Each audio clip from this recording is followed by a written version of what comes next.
സ്നേഹം, ദിവ്യസ്നേഹം, സ്നേഹം,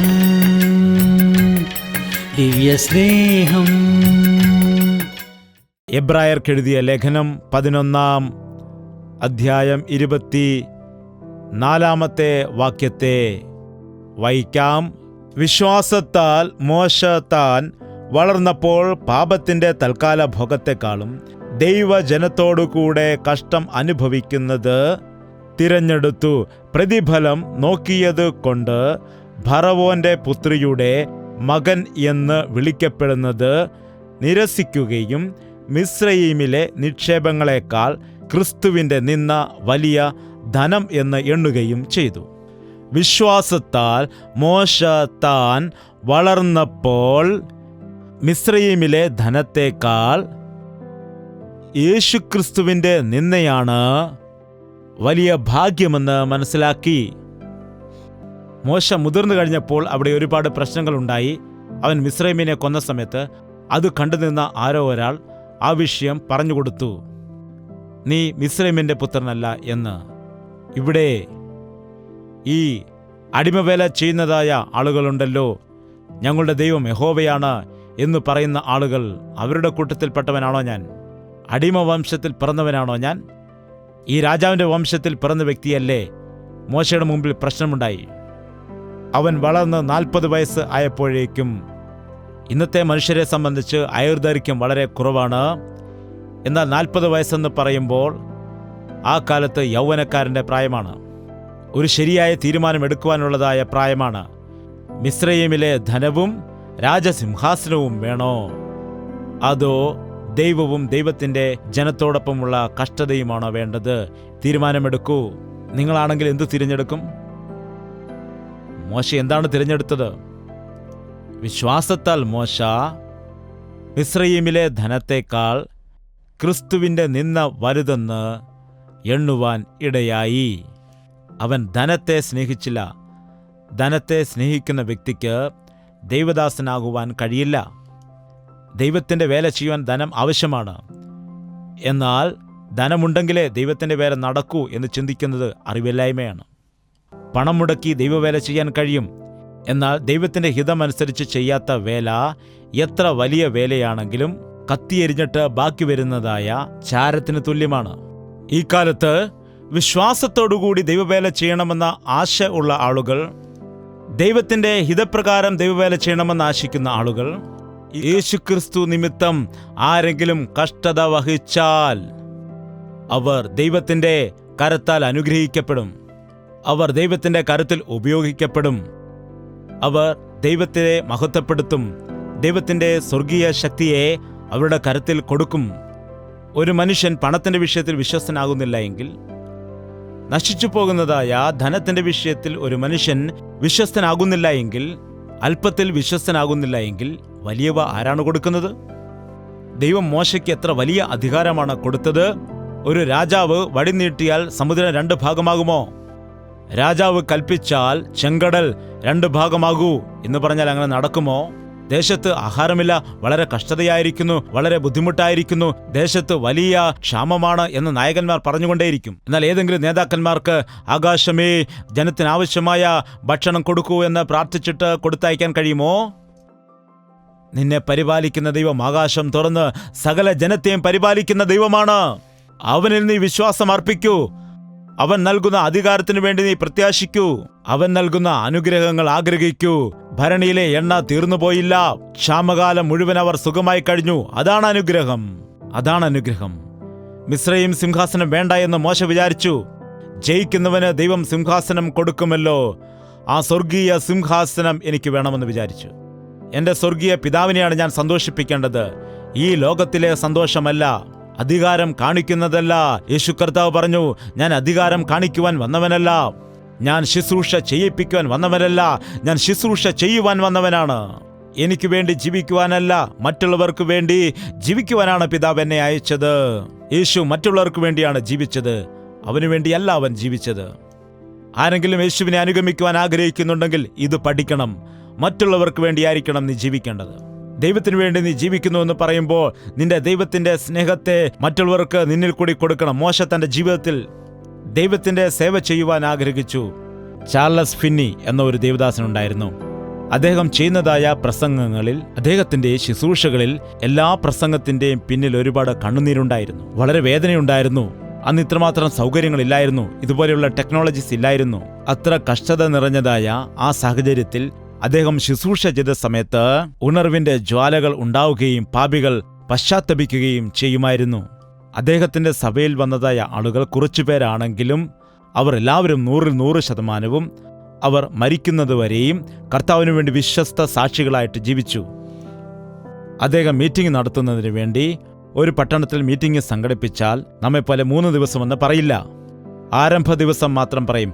അവസാന ദിവസം എന്നാണെന്ന് വെച്ചാൽ പരിശുദ്ധാത്മാവിന്റെ പ്രവൃത്തി പൂർണ്ണമായും നിറവേറുന്നതുവരെ അത് 10-15 ദിവസം എടുക്കാം. അദ്ദേഹം ഒരു ഗ്രാമത്തിൽ ചെന്ന് പ്രസംഗം ചെയ്യുകയാണെങ്കിൽ വലിയ ഉണർവ് അവിടെ ഉണ്ടാകുവാനിടയാകുമായിരുന്നു. ആ മീറ്റിംഗ് അവസാനിച്ചു കഴിഞ്ഞാൽ പിന്നെ അവിടെയുള്ളതായ സിനിമാ ഹാളുകൾ പൂട്ടുമായിരുന്നു. കാരണം ആരും പോകില്ലായിരുന്നു. മദ്യഷാപ്പുകളെല്ലാം അടയ്ക്കുവാനിടയായി. സിഗരറ്റ് വലിയില്ലായിരുന്നു. പോലീസ് സ്റ്റേഷനൊക്കെ ശൂന്യമായി കിടക്കുമായിരുന്നു. പോലീസുകാർക്ക് ഒരു പണിയും കാണില്ല. ആരും കംപ്ലൈന്റുമായിട്ട് പോകില്ല. വക്കീലന്മാർക്ക് ജോലിയില്ലെന്നാണ്. എന്താണ്? അത്രമാത്രം മാറ്റമുണ്ടായി. ഹല്ലേലൂയ!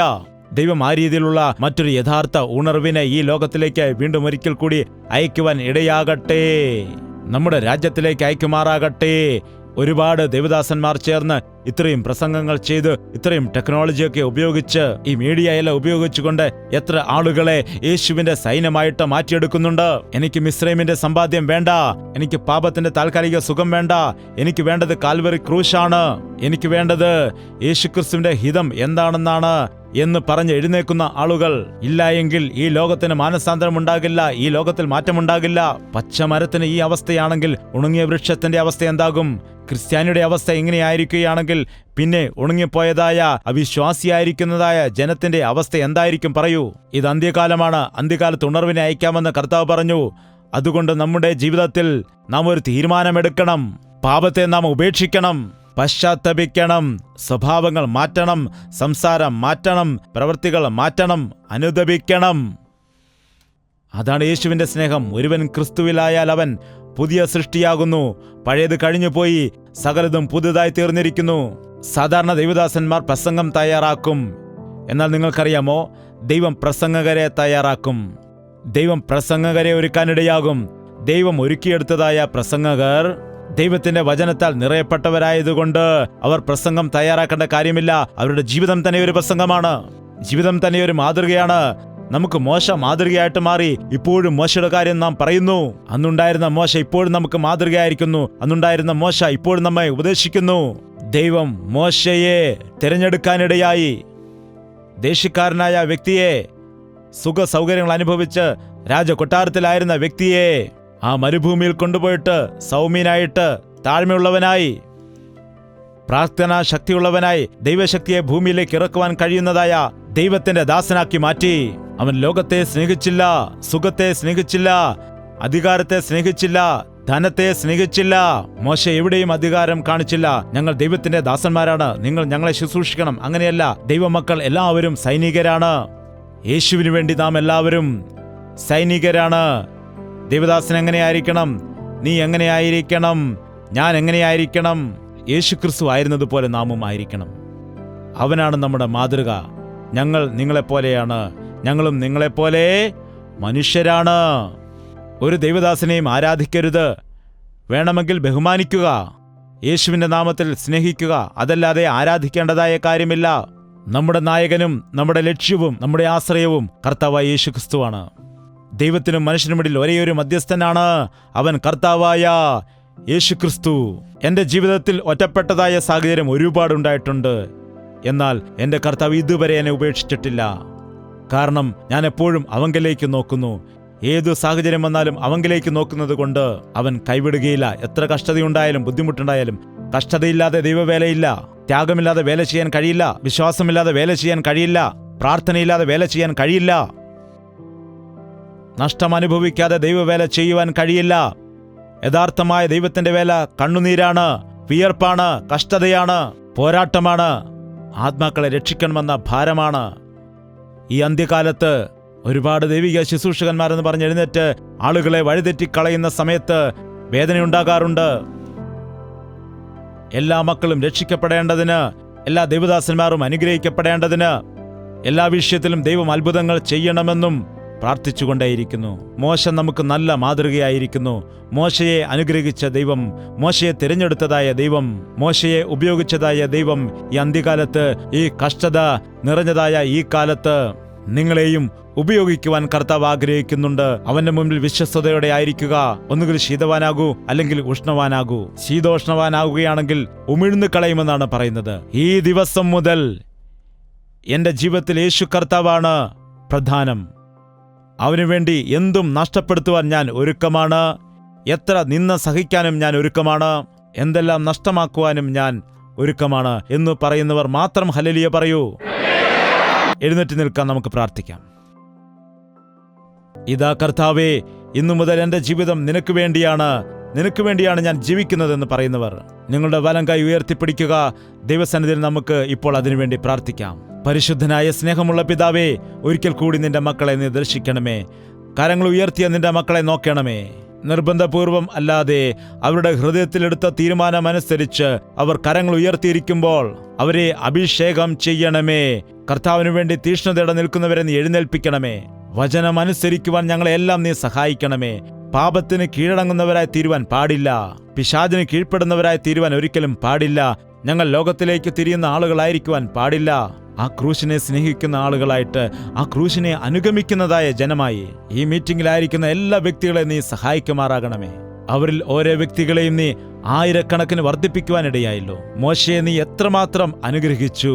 ഒരു രാജ്യത്തെ ഉപേക്ഷിച്ചു കളഞ്ഞപ്പോൾ, ഒരു സിംഹാസനം തള്ളിക്കളഞ്ഞപ്പോൾ 20 ലക്ഷം ജനത്തെ 40 വർഷങ്ങൾ നടത്തുവാൻ കഴിയുന്നതായ ഒരു നേതാവായിട്ട് നീ തിരഞ്ഞെടുക്കുവാനിടയായി. നീ അനുഗ്രഹിക്കുകയാണെങ്കിൽ അത് എന്നേക്കുമുള്ളതായ അനുഗ്രഹമാണ്. അങ്ങനെയുള്ള ദൈവിക അനുഗ്രഹങ്ങൾ ഞങ്ങൾക്ക് നൽകണമേ.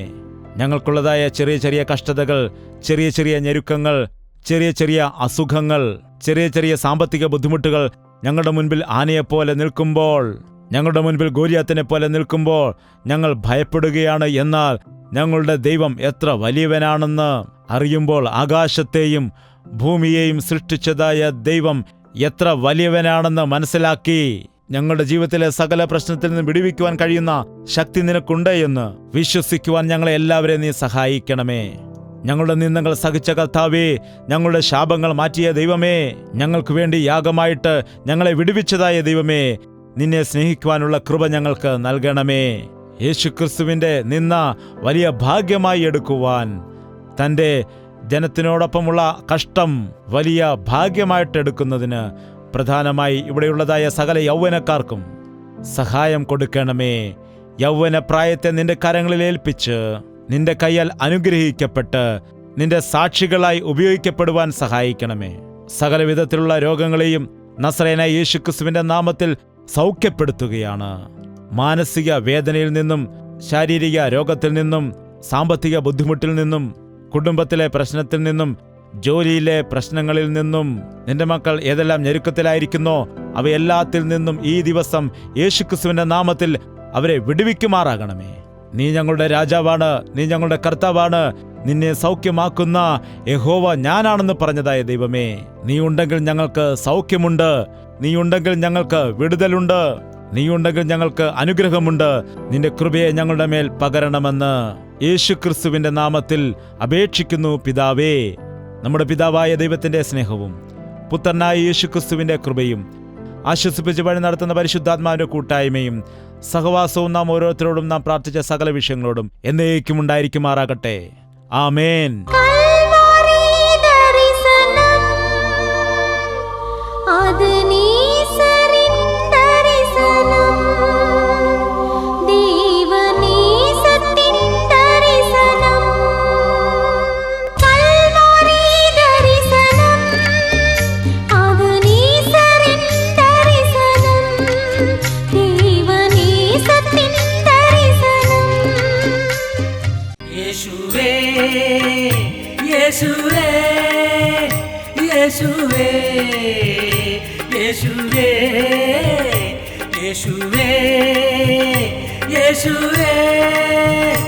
യേശുവേ യേശുവേ നിന്നെ നിന്നെ എന്നും ഞാൻ സേവിക്കും നീ മാത്രം രാജാവെന്നും നിന്നെ നിന്നെ എന്നും ഞാൻ സേവിക്കും നീ മാത്രം രാജാവെന്നും യേശുവേ യേശുവേ യേശുവേ യേശുവേ യേശുവേ യേശുവേ യേശുവേ യേശുവേ യേശുവേ യേശുവേ യേശുവേ യേശുവേ യേശുവേ യേശുവേ